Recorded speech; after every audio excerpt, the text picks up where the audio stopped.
Hidup kita adalah cermin dari pikiran kita. Jika pikiran kita damai, hidup kita akan damai. Tapi jika pikiran kita kacau, maka seluruh dunia tampak seperti neraka.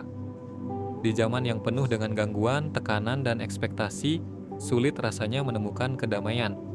Tapi jauh sebelum teknologi dan media sosial menguasai hidup kita, seorang kaisar Romawi telah memikirkan hal yang sama. Namanya Marcus Aurelius. Ia tidak hanya memimpin salah satu kekaisaran terbesar di dunia, ia juga memimpin pikirannya sendiri. Dan itu bagi seorang stoik adalah kemenangan yang sejati.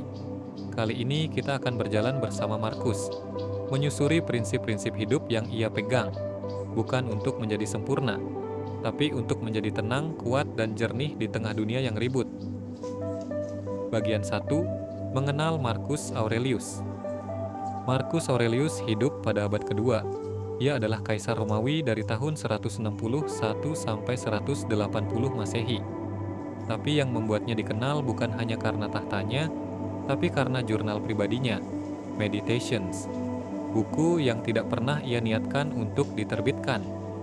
Buku itu adalah suara hati seorang pemimpin yang gelisah, yang ingin menjaga moral, etika, dan ketenangan di tengah kekacauan. Marcus menulis setiap malam tentang pengendalian diri, kematian, tanggung jawab, dan bagaimana menjadi manusia baik meskipun dunia tidak baik padanya. Ia bisa memilih hidup mewah, tapi ia memilih hidup penuh disiplin. Ia bisa membalas semua pengkhianatan, tapi ia memilih untuk bersabar. Ia bisa membiarkan egonya menang, tapi ia belajar untuk diam.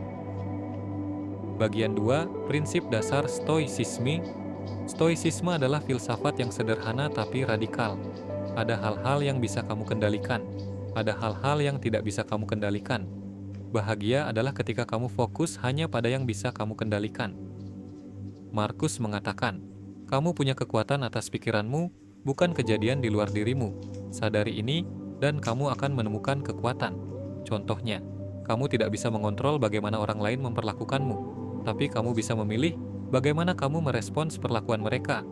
Kamu tidak bisa mencegah cuaca buruk, tapi kamu bisa memilih apakah kamu akan mengeluh atau memakai jas hujan. Kebahagiaan bukan hasil dari dunia luar, tapi dari dalam diri sendiri. Bagian 3. Menyambut pagi dengan kesadaran. Marcus memulai harinya dengan kesadaran penuh. Dalam Meditations, ia menulis, di pagi hari ketika enggan bangun, katakan pada dirimu, aku bangun untuk melakukan tugas sebagai manusia. Ia tahu pagi bukan hanya tentang rutinitas, tapi tentang menyiapkan jiwanya, menyambut apapun yang akan datang dengan ketenangan. Pagi adalah waktu terbaik untuk merenung, bernapas, menulis jurnal, mengingat kembali apa yang benar-benar penting, bukan untuk dunia, tapi untuk jiwamu sendiri. Bagian 4. Menghadapi orang sulit. Salah satu kutipan Marcus yang paling terkenal, hari ini aku akan bertemu orang egois, tidak tahu berterima kasih, iri, curang, dan kasar. Tapi itu karena mereka belum mengerti apa itu kebaikan. Ia tidak menutup mata bahwa dunia penuh dengan orang menyebalkan. Tapi ia juga tahu, kalau aku ikut menyebalkan, aku sama buruknya dengan mereka. Daripada membalas dendam, Marcus memilih pengampunan. Daripada marah, ia memilih sabar. Daripada mengeluh, ia memilih diam. Karena menurutnya, kekuatan sejati bukan pada dominasi, tapi pada pengendalian diri. Bagian 5. Memento mori, ingat kematian. Marcus sangat sering menulis tentang kematian. Kamu bisa mati malam ini, maka jadilah manusia sebaik mungkin hari ini. Bagi orang modern, ini terdengar mengerikan, tapi bagi Marcus, ini adalah panggilan untuk hidup lebih bermakna. Dengan mengingat bahwa kita akan mati, kita berhenti menunda-nunda. Kita berhenti membuang waktu untuk drama. Kita mulai menghargai detik-detik kecil dalam hidup. Memento mori bukan untuk menakuti, tapi untuk menyadarkan bahwa waktu tidak bisa dibeli kembali. Bagian 6. Ketika semua gagal. Jika kamu sedih karena sesuatu di luar kendalimu, rasa sakit itu tidak datang dari hal tersebut, tapi dari penilaianmu, dan kamu bisa mengubah penilaianmu.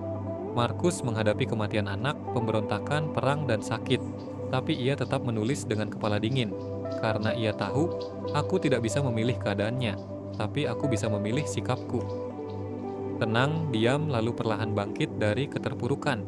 Tulis apa yang kamu rasakan, dan fokus kembali pada hal kecil yang bisa kamu lakukan hari itu.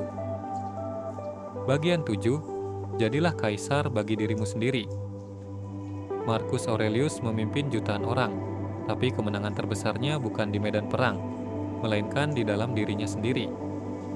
Ia menunjukkan pada kita bahwa kamu bisa hidup di tengah kekacauan, tapi tetap tenang, bahwa kamu bisa kecewa, tapi tidak kehilangan kendali, bahwa kamu bisa gagal, tapi tetap bermartabat. Dan kamu tidak perlu jadi kaisar untuk melakukannya. Kamu hanya perlu satu hal, kehendak untuk hidup dengan kesadaran.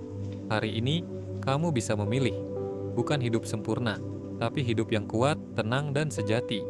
Dan pada akhirnya, hidup ini singkat, dunia ini bising.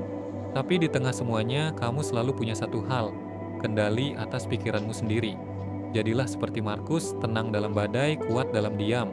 Bukan karena dunia memperlakukanmu dengan lembut, tapi karena kamu memilih untuk tetap jernih, bahkan ketika dunia sedang kacau. Terima kasih telah menonton. Jika kata-kata ini menyentuh hatimu, jangan lupa tinggalkan jejak, like, komentar, dan bagikan kepada mereka yang sedang berjuang. Dan ingat, apa yang kamu lakukan hari ini adalah cerminan siapa dirimu. Sampai jumpa di video berikutnya.